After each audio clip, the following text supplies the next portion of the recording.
A very pleasant morning, children, and I welcome you all for today's session. And today we are going to continue from where we left in our last turn. In our last turn, we had done up till line number 90. We will start from line number 91, Act 3, Scene 2, line number 91 in your textbooks. Open your books to line number 91, page number 120. Now it is a speech where Bassanio is where Bassanio is proceeding towards choosing the casket, and in up till now we have done Bassanio tells that the external appearance, that is the outer appearance of anything, has actually no value, and yet he says that the word is always influenced by outer appearance. And then he says that even in courts also, even when we go for trials, we often see that people, those who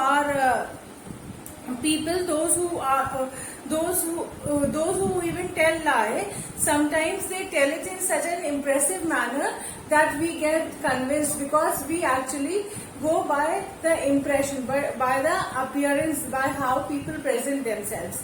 But according to him, external appearance has no value. Now come to line number 91. He says,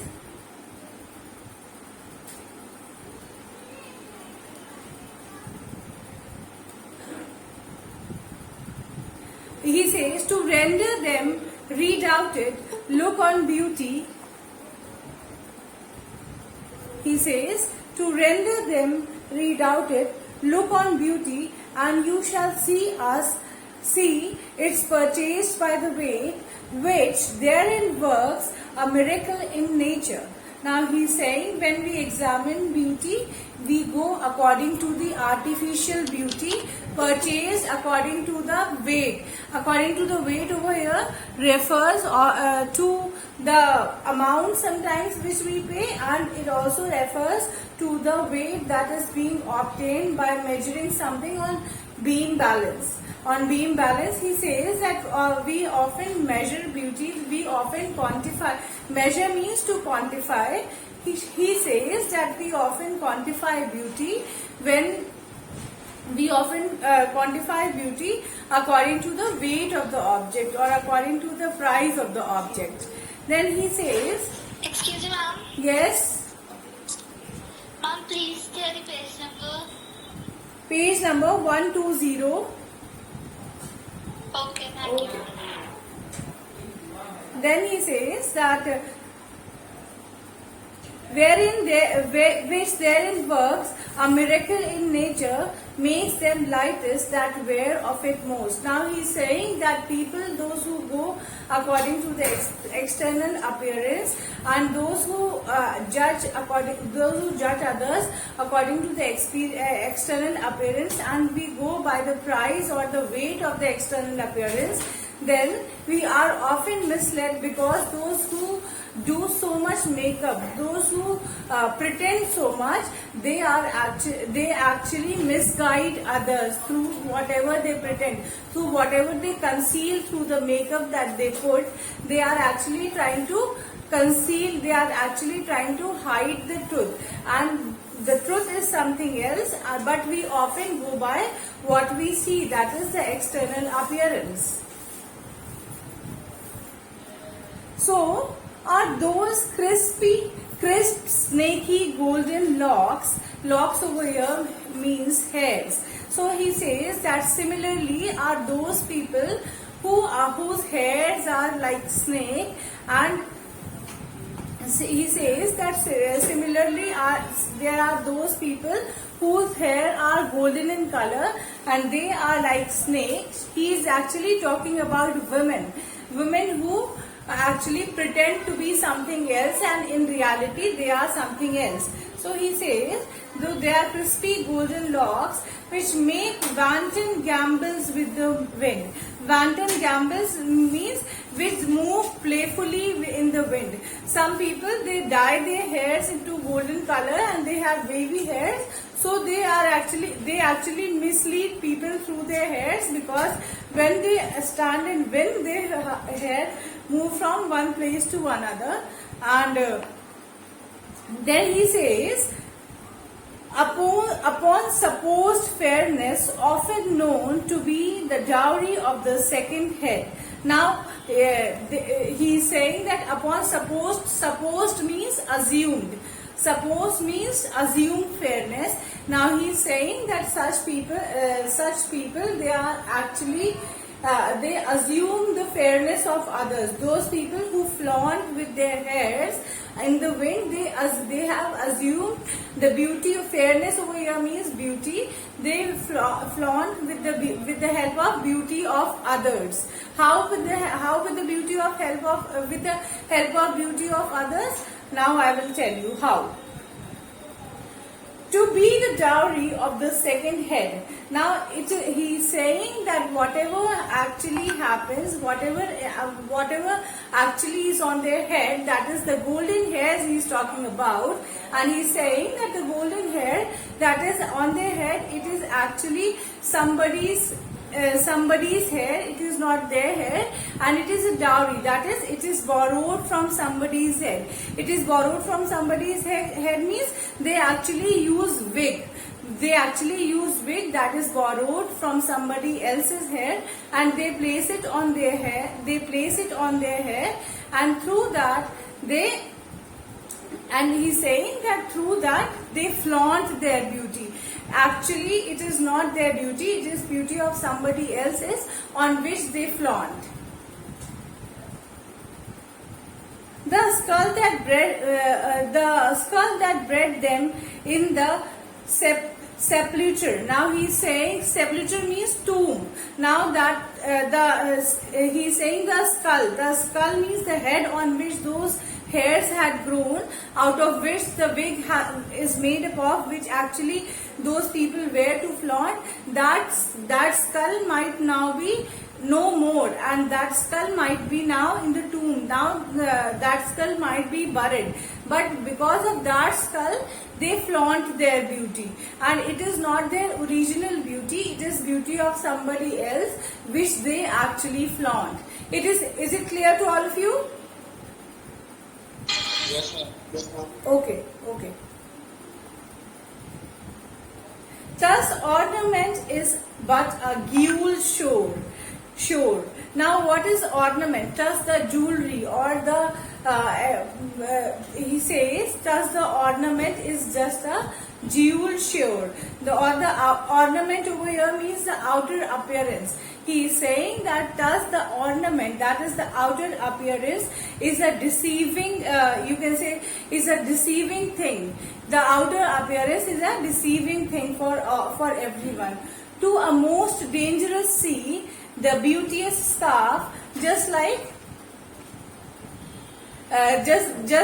the sea or the water bodies, if we see them, they look beautiful, but when we go towards them, when we go closer to them, when we come in contact with them, they are very dangerous. Similarly, the outer appearance of people are also very much misleading, very misleading.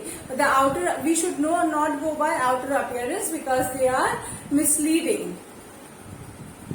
Then he says, the beauteous scarf veiling an Indian beauty.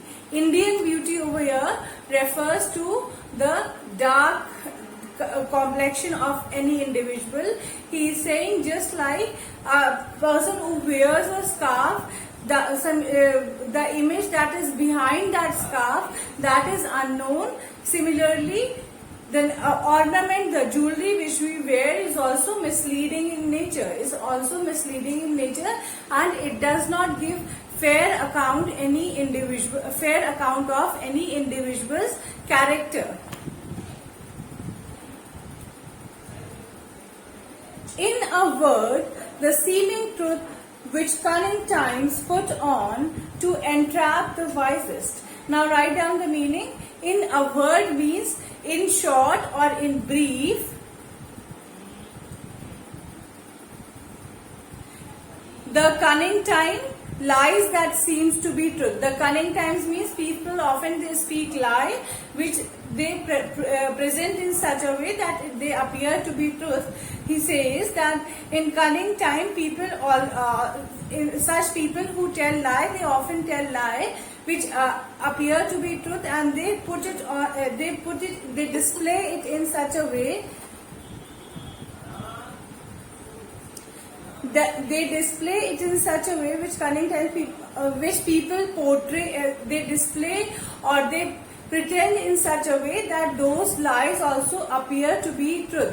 To entrap the wisest. To entrap the wisest means to entrap, to deceive the people who are even wise in nature. They are able to deceive those people through their lies. Through their lies, because they present it in such a way that it seems to be a truth. Therefore thou gaudy gold. Therefore thou gaudy gold means therefore you glamorous gold, you shiny gold. Now he has made all the comparisons between what actually beauty is and how we perceive beauty. Now he is going to compare that with gold. Similarly, the gaudy gold, the appearance of the gaudy gold. Gaudy means shining, glamorous. Now the glamorous gold or the shining gold or the gaudy gold. Hard food for Midas. I will none of thee. None of thee. Now he is saying that gold even Midas was not able to eat or digest. He is saying that even Midas was not able to eat or digest. I will none of thee. None of thee, thou pale or common drudge. Now he is saying that I will none of thee. I am not going to choose any of you and any for you. Now I am not going to choose any gold, any of you, and now any for anyone. He says, thou pale and common drudge. Thou pale and common drudge means common slave. You are pale and common slave between man and man. You often act as a common slave between two human beings. It seems that you make people jealous, you make people enemies of each other. That is, gold actually acts as a substance which acts as a piece of conflict between two individuals. So that is why he is saying that I am not going to choose any gold for myself and not for anyone.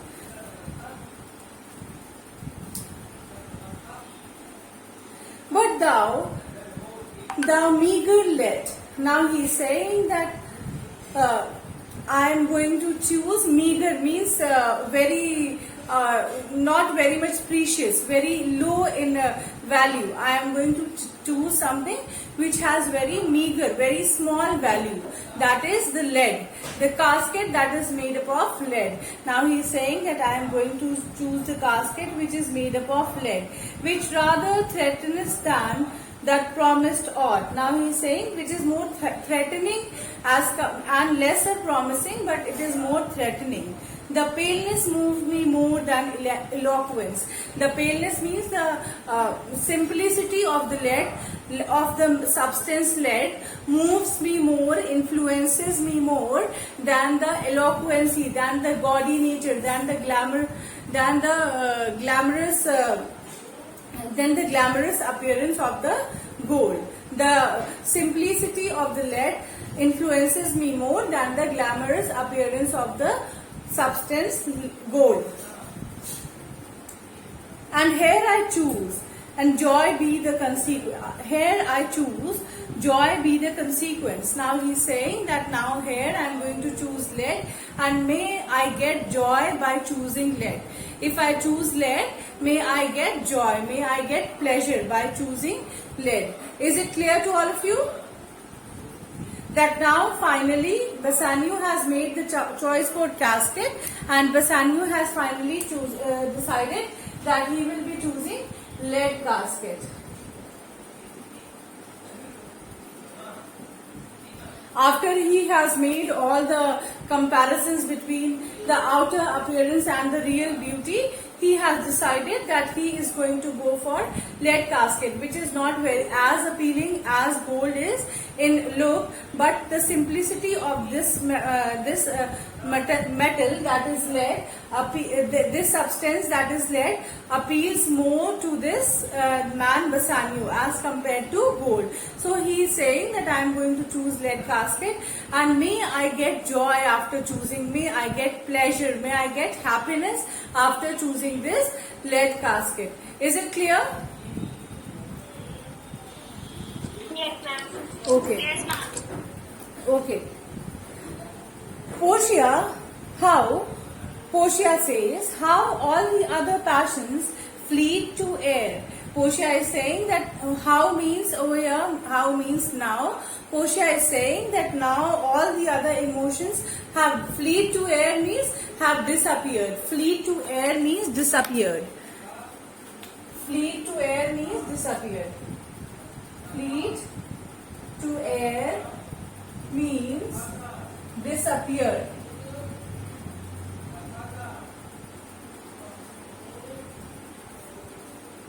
Now, Portia is saying that all the other emotions have disappeared. And as doubtful thoughts and rash embraced despair and shuddering fear and green-eyed jealousy, all the emotions have disappeared, and the emotions about which she is talking, they are doubtful thoughts, that is suspicious thoughts. Doubtful means suspicion.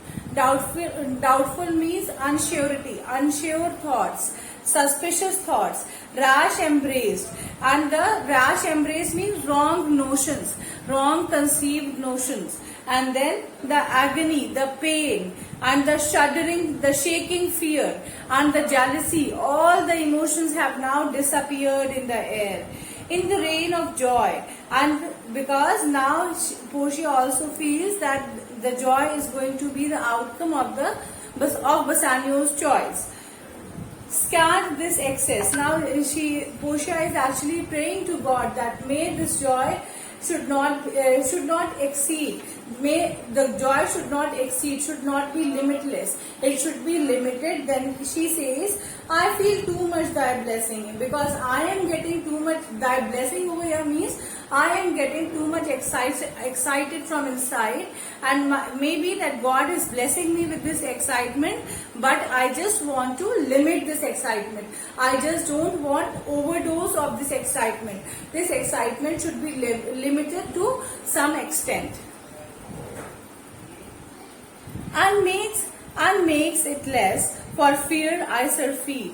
Now she's saying that may God limit this joy, because she's saying that I don't want too much joy. It is not good, and excess of joy is not good. So she says that I want lesser joy, and because I want more blessings than joy, I want more blessings. Bassanio, what find I here? Now Bassanio, once he has chosen the casket, he says, what is this that I have found here? That is inside the casket. He says that what is this that I have found here inside the casket?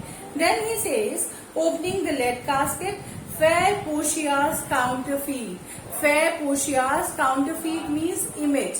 Counterfeit means image or drawing. Fair Portia's drawing. Then she says, what demigod had come so near creation?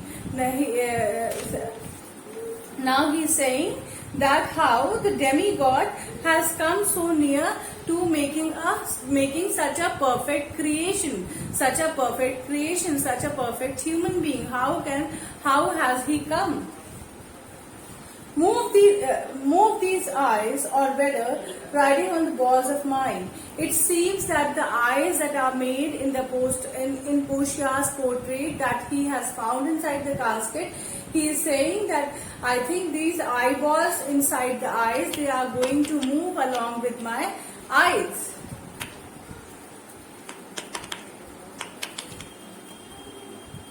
Ayushi, please mute yourself. Now he says, seem they in motion, and it seems as if the eyes that are made in the portrait, they are in motion. They are not still. They are not at one place. Rather, they are in motion. Here are severed lips parted with sugar sweet, so sweet a bar should sunder such sweet friends. Hair in her hair.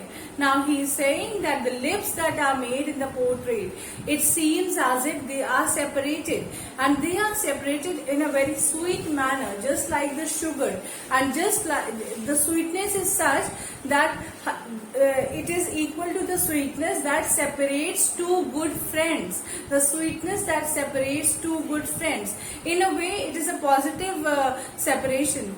He is saying that it is a positive separation, and that is why he feels that that is why he is making such a comparison, because he is praising Portia's divine beauty. The painter plays the spider and hath woven a golden mesh. The painter plays the spider and had woven a golden mesh to entrap the hearts of men. Now he is saying that the painter who has actually drawn this painting of Portia, he has actually entrapped, he has actually drawn the hairs of Portia in such a manner as if the spider spins a web for the fly. Similarly, he has drawn Portia's hair in the portrait in such a manner that it will entrap, it will attract too many men, young men towards the portrait. Faster than gnats and cobwebs. Cobwebs means the web that is being spun by the fly. So he is saying cobwebs. He is saying that faster than and those men are going to be entrapped, are going to be attracted towards Portia's portrait even faster than the insects are attracted. Then the insects are attracted towards the fly, towards the web that is being spun by the fly. But her eyes, how could he see to do them? Now he is saying, but her eyes, that is Portia's eyes that are made in the portrait, how he could have such an imagination to see them. To see them, why? Let's see why he says to see them. Having made one, methinks it should have power to steal both his. Now he is saying that he has made such a beautiful eyes that I think after he had made one eyes, his other eye would have gone blind, and that is why I think how, because with the beauty of Portia's eyes, his both the eyes would have gone blind. That is why he is saying that I assume how he has made both the eyes. Methinks it should have power to steal and leave itself unfurnished. Leave the portrait incomplete, because he is saying that with Portia's one eye, he might have lost his vision because of the beauty of Portia's eye, and then if such thing would have happened, that would have left him blind and the portrait incomplete. Yet look how far the substance of my praise doth wrong this shadow is underprizing it. Substance means extent or the limit. He says, yet look how far the extent of my praise do I injustice that this shadow is actually showing. He is saying that I don't know how much justice I have done by saying these things in praise of Portia's beauty. I don't know. I cannot judge that whether I have been able to do justice to Portia's beauty by referring to by comparing her beauty in such a manner, by praising her in such a manner. so far this shadow, he is saying that so far this shadow don't limp behind the substance. He is saying that he is saying that in the same way the portrait falls short of original substance. Now he is saying that till now whatever I can make out of the portrait, it has actually fallen short. It has gone nowhere close to how beautiful Portia is. That is why I doubt whether I have been able to praise Portia's beauty with the help of this portrait effectively to the fullest of her beauty or not. Here is the scroll, the continent and summary of my fortune. Now he is saying that here is the scroll, which contains, as scroll means a piece of script. Scroll means a piece of script. He says that here is the scroll or the piece of script which summarizes my fortune and fortune of fate, he says. Then he reads whatever is written in that script. He says, you that choose not by the view, chance as fair and choose as true. Now he is saying that you have not chosen only by the looks, you have chosen by you have not choose view means looks. He is saying that what is written in that scroll, in that script, it is written, you that choose not by the looks, you who have chosen not according to the looks, chance as fair and choice as true. You have chosen because you got the fair opportunity to choose, and you have and choose as true, and you have chosen something which was very truthful, which was very meaningful. Since this fortune falls to you, since this fate has fall to you means has come to you, be content and seek no new. Be satisfied and do not look for happiness beyond this. You should be satisfied and do not look happiness beyond this. If you be well pleased with this and hold your fortune as for your bliss. Now it is written that if you well be pleased, if you well be happy with this and hold your fate as your joy, and whatever you have got, you hold your fate as your joy. Turn you where your lady is. Now you turn towards your lady, that is the beloved whom you have come to choose. You turn towards that lady and claim her with a loving kiss. And claim her means and try to demand her hand with a loving kiss. A gentle scroll, fair lady, by your leave. Now he is saying that in turn you also can expect a kiss from her, and now you scroll and you turn towards your lady, towards Portia. Kissing her. I came by note to give and to receive. Now I come by note to give and to receive. Now he is kissing Portia, and in the meanwhile he is saying that I have come here to give you kiss and to receive one from you. Like one of two contending in a prize, just like two people who are contending means competing. Contending means competing.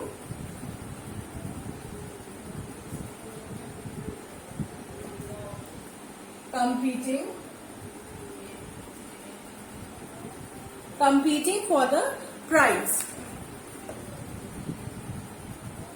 That things he had done well in people's eye, hearing applause and universal shout.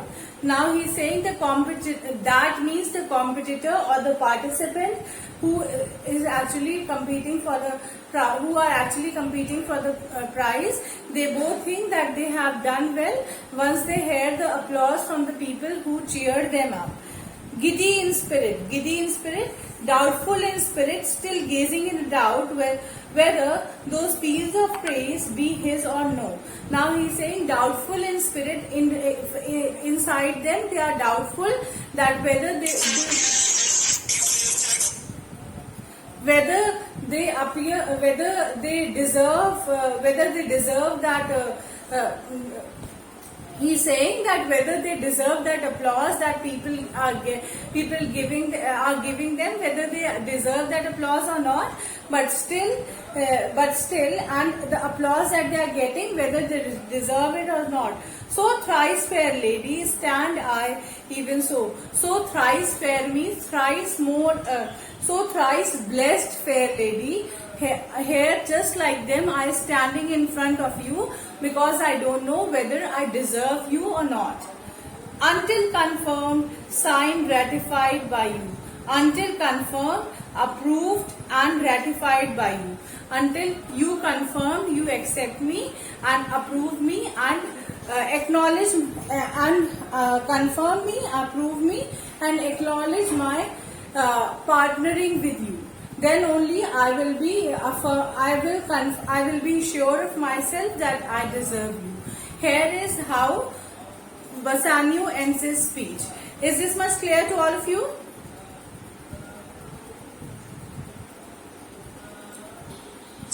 Yes, ma'am.